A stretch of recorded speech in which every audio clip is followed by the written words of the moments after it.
Ano ba gusto mo sa akin? Ano gusto mo sa akin? Tutulog na ako eh. Eh bakit? Gusto lang naman kita. Kakangkal. Tapos hindi mo pa alam ko anong gagawin ko. Alagaan lang naman kita.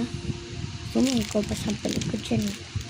Sorry na. Gusto lang kita. Ikalbo eh.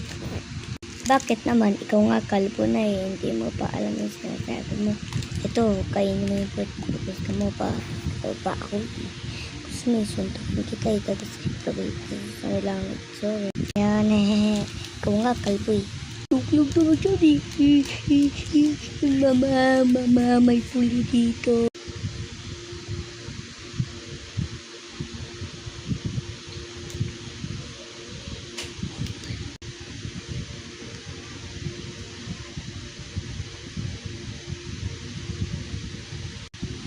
Yoink, yoink, yoink, yoink.